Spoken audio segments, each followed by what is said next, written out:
This is In Theory. Professor, what caused American politics to go crazy? Today's lecture is going to be about populism, and we're going to really focus on right-wing populism. Why it emerged in American politics.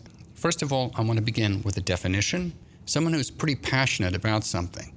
They also believe that information is best processed by a regular understanding of ordinary individuals. Think of it as a public jury.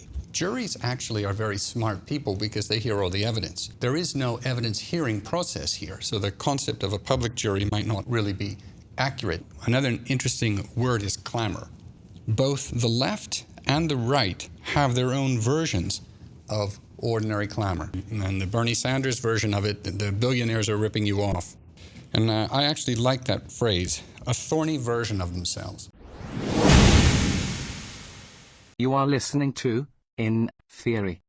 Now, what I want to do is give you a hypothetical policy market.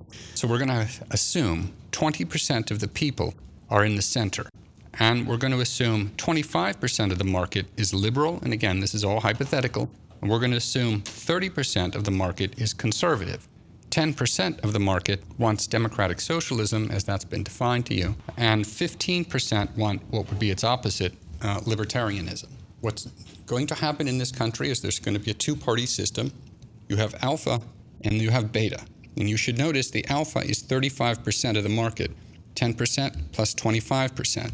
Beta solutions have 45% of the market as I have invented it hypothetically, because they have 30% here and 15% here. So this is team beta, we'll call Republicans, and this is team Democrat. You are listening to In Theory. Suppose the Republicans offer this utility point, which is straight conservatism.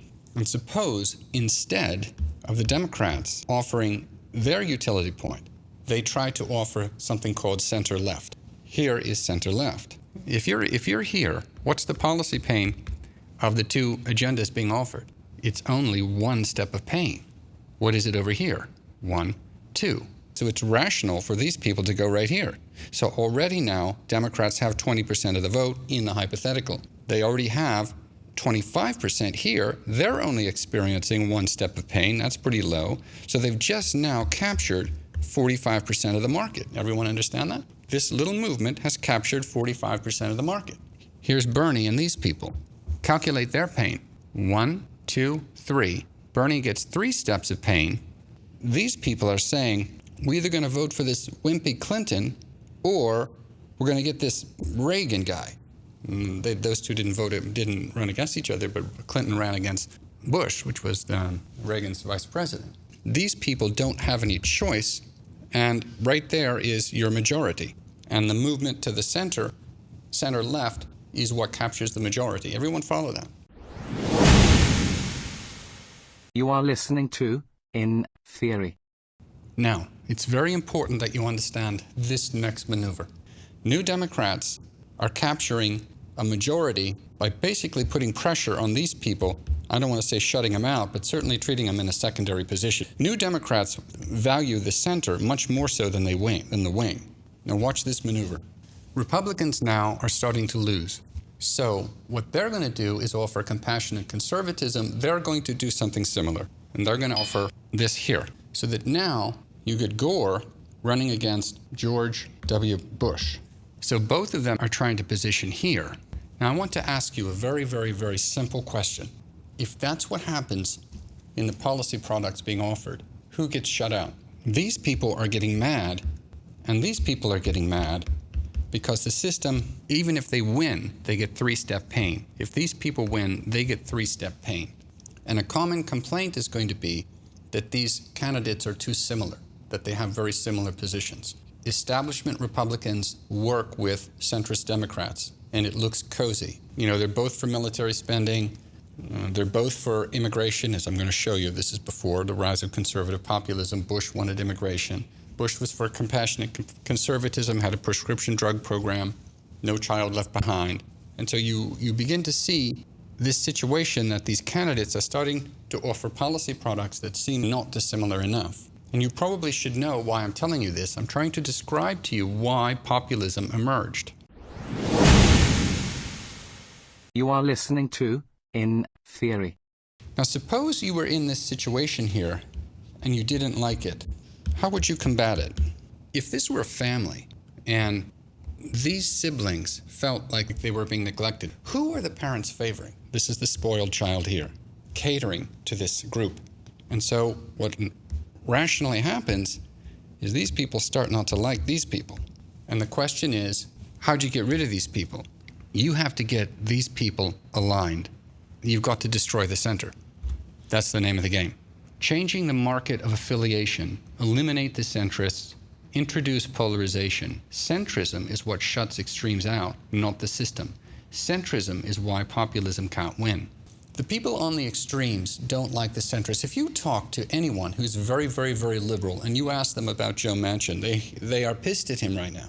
He's the whole reason the agenda is not happening. And so the centrists are seen as kind of the problem.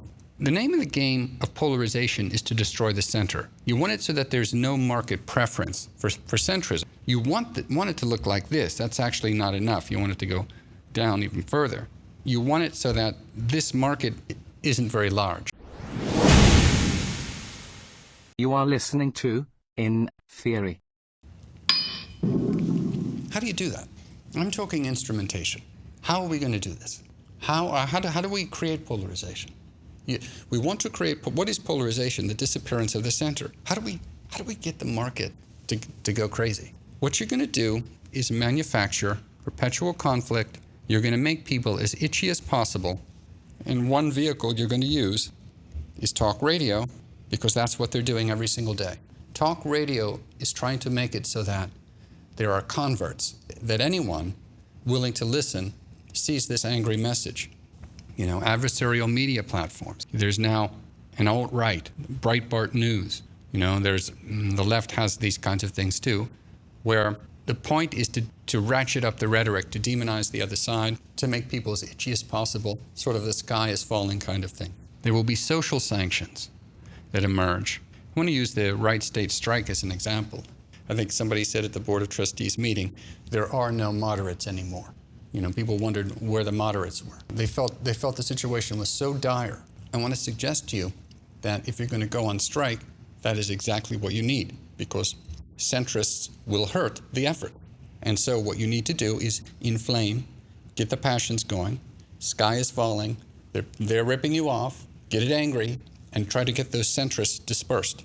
That's what populism is there. It's kind of an instrument, a weapon. Voters don't vote like this. They don't look on an ideological spectrum and say, I'm more with this person. They look at, who do I trust? Who's full of shit? Right. And that's the problem with centrism, is a lot of times centrism, especially in the Democratic Party, comes off as being full of shit. But centrism... Full-tested, focus group, full of shit, and that's what makes it true. You know, Democrats began offering center-left stuff, and slowly but surely, there were elements in the Democratic Party who wanted more. And they didn't like this. They didn't like the way the unions were treated. They didn't like the taxes on the rich and how they weren't really going far enough. And they didn't like what they perceive as double talk. And one of the things about populists, whether on the left or the right, it's very simple stuff. That's bullshit. They're full of shit. Make it clear. Tax the rich. Make it clear. We need to do this. Get the complicated stuff out of the way. And this is an example of someone on the left who very much did not like Hillary Clinton being the nominee, wanted Bernie to be the nominee, and her diagnosis of this was that Hillary lost because she was offering too much centrism. I don't believe that's true, but that was that diagnosis. That you don't need a centrist to win. Centrism is why we have lost. It's why we lost 1,000 state house seats. It's why we lost the White House. We ran a centrist. We lost. All I'm trying to show you is if you're in the center, it kind of frustrates these people who want something more passionate. That's all that I'm really trying to show you. That populism can't work if there's a market full of centrists. The name of the game is get that market as depressed as possible so that there's not very many centrists around. That's the name of the game.